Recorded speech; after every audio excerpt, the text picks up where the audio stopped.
வணக்கம். ஓம் ஸ்ரீ ஷீரடி வினை தீர்க்கும் குபேர சாய்பாபா கோவில் யூடியூப் சேனல் எல்லாருக்கும் என்னுடைய வாழ்த்துக்கள், மனமார்ந்த நன்றி. இன்னைக்கு யூடியூப் என்ன தெரியுங்களா,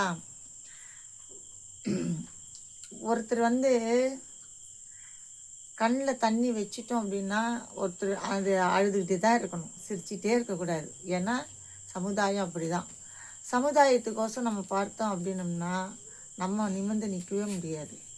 எந்திரிச்சு நம்ம நிற்கணும் அப்படின்னம்னா சமுதாயத்தை பார்க்கக்கூடாது, சரிங்களா? நம்ம அவங்க என்ன பண்ணுறாங்க நம்ம பார்த்தோம்னா நம்ம வாழ முடியாது. நமக்கு என்ன தேவை, நமக்கு என்ன வேணும், நம்ம என்ன செய்யணும், நம்ம தான் முடிவு எடுக்கணுமே தவிர அவங்க ஏன் நம்மளை பார்க்குறாங்க, நம்மளை என்ன சொல்லுவாங்க, நம்மளை என்ன நினைப்பாங்க, அப்படிலாம் நம்ம நினச்சோம்னா கண்டிப்பாக நம்ம வாழ்க்கையில் ஜெயிக்கவே முடியாது. என்ன நமக்கு தோணுதோ, நமக்கு என்ன செய்யணும்னு நம்ம ஹாப்பியாக எடுத்துன்னு போயிடணும். நமக்கு அதை பற்றி கவலையே படக்கூடாது. ஏன் அப்படின்னு நான் சொல்கிறேன்னு வச்சுங்களேன், நான் அடுத்தவங்க என்ன சொல்லுவாங்கன்னு தாங்க இவ்வளோ வருஷமாக 4 செவத்துக்குள்ளே அடைஞ்சிருந்தேன். இன்றைக்கி நான் வெளியில் இங்கே உங்கள் முன்னாடி உட்காந்துட்டு இருக்கேன்னா எதனால் நான் உட்காந்துட்டு இருக்கேன்னா இந்த துணிவும் இப்போ எனக்கு அப்போ வந்ததுன்னா எப்போவோ நான் வெளியில் வந்திருக்கலாம். ஏன்னா ஒரு அச்சம், சமுதாயத்துக்கு பயந்துக்கிட்டு உலகம் நம்மளை பேசும்னு சொல்லிட்டு நான் பயந்தே உள்ளே இருக்கேன். இன்றைக்கி என்ன நடக்குதோ நடக்கட்டும்ப்பா. பார்த்தீங்களா, பதில் டக்குன்னு கொடுப்பாரு அப்பா. என்ன நடக்குதோ நடக்கட்டும், எந்திரிச்சு நிற்போன்றது தாங்க துணிச்சு இங்கே உட்காந்துட்டு உங்கள் முன்னாடி உட்காந்துட்டு இருக்கேன். இன்றைக்கி இவ்வளோ பெரிய கோவில் கட்டுறேன். கண்டிப்பாக எல்லாரும் வாங்க கும்பாபிஷேகத்துக்கு, சரிங்களா? ஒரு பெண்ணாக இருந்து சாதிக்கிறேன் அப்படின்னு சொல்லியிருக்கேன்னா யாருடைய சப்போர்ட்டும் கிடையாதுங்க. ஒரு ஊரே சேர்ந்து ஒரு கோவில் கட்டும். ஆனால் என்னுடைய சக்திக்கு பெரிய மலை கோவில் கட்ட முடியலனாலும் இங்கே பார்த்தீங்கன்னா தெரியும், ஒரு பெண்ணாக இருந்து யாருக்கிட்டேயும் டொனேஷன் வாங்காத தனிமையாக இருந்து ஒரு குடும்பத்தில் அவங்களுடைய நகையை நெட்டு எல்லாத்தையும் குழந்தைங்கள இதெல்லாம் பிடுங்கிக்கிட்டு பிள்ளைங்கள்லாம் வெறுத்துக்கிட்டு குடும்பமே தூக்கி போட்டுட்டு வேண்டாம், எனக்கு குடும்பம் வேண்டாம் அப்படின்ட்டு இந்த கோவில் கட்டுறேன்னாக்கா எதனால் நான் கோவில் கட்டணும் தெரியுங்களா? பெருங்குடியில் நிறைய பேருக்கு நல்லது நடந்திருக்கு. அதே இங்கே படப்பிலே நிறைய பேருக்கு நல்லது நடந்திருக்குது. ஆனால் சிலருக்கு வந்து வணங்கிட்டு சொல்லிட்டு போவாங்க, அம்மா நான் இங்கே வந்ததுனால நல்லா இருக்கிறேன் அப்படின்ட்டு. சிலர் சொல்ல மாட்டாங்க. ஏன்னா பாபா வளர்ந்துடக்கூடாது, சிவன் நான் வளர்ந்துடக்கூடாது. அந்த இடத்துல அவர் வளர்ந்துட்டாருனாக்கா நம்ம கொஞ்சம் சிரிச்சிருவோம் இல்லைங்களா, கொஞ்சம் மன நிம்மதியாகிடுமே. அதனாலலாம் சொல்ல மாட்டாங்க. அப்படி ஒரு மனுஷங்க முன்னாடி எப்படி இருக்கணும் அப்படின்னாக்கா துணிஞ்சு எந்திரிச்சு நிற்கணுங்க. ஒரு இடத்துக்கு புதுசாக வந்திருக்கிறோம் அப்படின்னா பக்கத்தில் இருக்கிறவங்க தானே ஆதரிக்கணும். ஆனால் நான் இந்த இடத்துல வந்திருக்க சொல்ல எத்தனை துன்பங்கள், எத்தனை கஷ்டங்கள் எல்லாத்தையும் தாண்டி தாங்க தைரியமாக இங்கே உட்காந்துட்டு உங்கள் முன்னாடி பேசியிருக்கேன். எல்லாத்தையும் சந்திச்சுட்டு தாங்க இங்கே உட்காந்துட்டுருக்கேன். இந்த ஒரு புது இடத்துக்கு வந்த உடனே எவ்வளோ வலி, எவ்வளோ வேதனை, எவ்வளோ கண்ணீர். எல்லாரும் சொல்லுவாங்க கடவுள் கஷ்டப்படுத்துகிறாரு அப்படின்ட்டு. உண்மையாக கடவுள் கஷ்டப்படுத்துகிறேன்னு சொல்லவே கூடாதுங்க.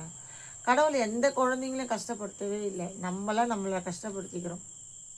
அது கஷ்டமாக நினச்சதுனால கஷ்டமாக தெரியுது. இதுவும் கடந்து போயிடும், எல்லாம் நன்மைக்கேன்னு நான் நினச்சிட்டு இருந்தேன்னா என் கண்ணிலேருந்து தண்ணி சொட்டிருக்காது. ஏன்னா நான் அப்பப்பட்ட வழியெல்லாம் நினச்சி அழுது என்னுடைய உடம்பு எல்லாமே போயிட்டு. ஏன்னா இன்றைக்கி மாத்திரையாக மருந்தும் சாப்பாடு சாப்பிட்றனோ இல்லையோ மாத்திரைகள் அவ்வளோ சாப்பிட்றேன். அதுலேருந்து ரிலீஸ் ஆகிடும் கொஞ்சமாக. ஏன்னு வச்சிங்களேன், கும்பாபிஷேகம் ஆகிடுச்சுன்னா கண்டிப்பாக எனக்கே தெரியுது, என் மேலே நம்பிக்கை இருக்குது, மாத்திரையை நான் அவாய்ட் பண்ணுவேன்னுட்டு.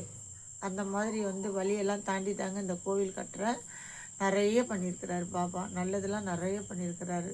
கண்டிப்பாக பாபா மட்டும் இல்லைங்க, எனக்கு ரொம்ப சிவனை பிடிக்கும், வராகி அம்மாவை பிடிக்கும். நான் எனக்கோசம் வராகி அம்மா கிட்ட வேண்டின்ட்டுருக்கேன். பார்த்தீங்களா, பதில் பயங்கரமாக கொடுப்பாரு. உயிரே எனக்கு ஈசன் தாங்க.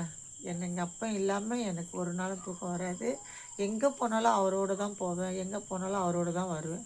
போகும்போது தான் அட்டனன்ஸ் போட்டு போவேன், வரும்போது அட்டனன்ஸ் கொடுத்துருவேன். அப்பா நான் போயிட்டு வந்துட்டேன், அப்பா நான் இங்கே போகிறேன் வாங்க அப்படின்ட்டு. ஏன்னு வச்சிங்களேன், கடவுள்கிட்ட பேசணுங்க. பேசினா தான் கடவுள். அவரை கல்லாக நினச்சிட்டு இருந்தோம்னா அவர்கிட்ட அது எதையுமே நம்ம பெற முடியாது. அவர்கிட்ட பேசணும், அன்பு செலுத்தணும். நமக்கு என்ன தேவையோ அவர்கிட்ட சொல்லணும். நமக்கு என்ன தேவைன்னா பெரிய கோடி கொடுப்பா, லட்சம் கொடுப்பா, பெரிய மூட்டை. பார்த்தீங்களா? எப்படி பேசுகிறாரு பாருங்க. நிறைய பேசுவாருங்க. பதிலுக்கு பதில், நிமிஷத்துக்கு நிமிஷம் பயங்கரமாக பதில் கொடுப்பாரு. அதுதாங்க இங்கே ஒரு அதிசயமே. நான் என்ன நல்லது சொல்ல வரும்போதெல்லாம் டக்கு டக்கு டக்குன்னு பதில் கொடுப்பாரு. இந்த யூடியூப் கொஞ்சம் நிறையவே இருக்கும், கண்டிப்பாக பாருங்கள். சரிங்களா? அவ்வளோ சக்திங்க, அவ்வளோ இது. எல்லாரும் வந்து இதை எதையும் எதிர்பார்த்து சொல்லுவாங்க. நான் எதையும் எதிர்பார்க்கலைங்க, தப்பாக நினச்சிக்காதீங்கன்னா. நீங்களாம் எல்லாரும் வந்து பாருங்களேன், வினை தீர்ப்பு குபேர சாய்பாபுன்னு அவனையும் தீர்ப்பு வைப்பார். அவங்கள குபேரம்மனும் ஆக்கியிருக்கிறாரு. எல்லா விஷயத்துலையும் அவர் கடவுளாகவும் இருந்திருக்கிறாரு. அதுக்கு மேலே எங்கள் அப்பன் ஈசன். நான் எங்கள் அப்பா எனக்கு மட்டும்தான். ஆனால் தனிப்பட்ட முறையில் பார்த்தீங்கன்னா ஈசன் எல்லாருக்குமே சொந்தம்தான். ஆனால் ரொம்ப உரிமையாக எடுத்துக்குவேங்க. அவர்கிட்ட போய் மடியில் படுத்துக்குவேன், அவரோட கொஞ்சிட்டு இருப்பேன், பேசிகிட்டு இருப்பேன். எங்கே போனாலும் எங்கள் அப்பனை கூட கூட்டிகிட்டு போயிடுவேன். எங்கள் அப்பாவையும் அம்மா வேலை ஒருத்தர் இருக்கிறானே, வேலை அவனும் என்னை விட்டு வச்சானா, அவனும் என் கூட தான் விளாடிட்டு இருக்கிறான். தெரியுதுங்களா? ஒருத்தர் கூட என்னை விட்டு வைக்கல. நான் எந்த கோயிலையும் போயிட்டு எதையும் கேட்டதில்லை. எனக்கு அவங்களே வந்து எனக்கு ஓரளவுக்கு என்னை கொண்டாந்து வச்சுருக்கிறதுக்கு காரணம் என்னுடைய தன்னம்பிக்கை, என் மனதைரியம், இறைவனுடைய துணையும் சக்தியும் தான் இருந்ததுனால தான் நான் இங்கே உட்காந்துட்டு இருக்கேன். நீங்களும் இதை மாதிரி தைரியமாக வெளியில் வாங்க. யாருக்கோசம் நீங்கள் வந்து உங்களை வந்து விட்டு கொடுக்க வேணாம். சுதந்திரமாக இருங்குங்க. மண்ணில் பிறந்த நம்ம பெண்ணு சுதந்திரமாக இருங்க. நம்மளால் ஜெயிக்க முடியும்னுட்டு நம்ம வந்து ஒருத்தருக்கும் தாழ்ந்து போயிடலங்க, குறைஞ்சி போயிடல. சரிங்களா? எல்லாருக்குள்ளும் கடவுள் இருக்கிறாருன்னு அந்த இடத்துல நம்ம முழுமையாக எதுக்கு இதை சொல்ல வரேன்னா, கடவுள் கடவுள்ன்ட்டு உங்களுக்கு ஒரு ஆபத்துன்னு நின்று பாருங்களேன். அந்த இடத்துல யாராவது ரூபத்துலையாவது அந்த இடத்துல தடுத்து நிறுத்துவார். ஏன்னா எனக்கு நடந்திருக்கு. அதுக்கு தான் சொல்கிறேன். கடவுள் கடவுளுன்றது சிலர் சொல்லுவாங்க கடவுள் இல்லைன்னுட்டு. கடவுள் இருக்கிறாருங்க, நம்புங்க. கண்டிப்பாக அவங்கள நம்புங்க. அப்புறம் கடவுள் இருக்கிறாரா இல்லையான்னு தெரியும். நம்மளே நம்ம நம்ப மாட்டேங்கிறோம். நம்ம எப்படிங்க கடவுளை நம்புறது? அதனால் நம்மளை நம்பினா தாங்க கடவுளை நம்புவார். கடவுளை நம்ம கூட இருப்பார்.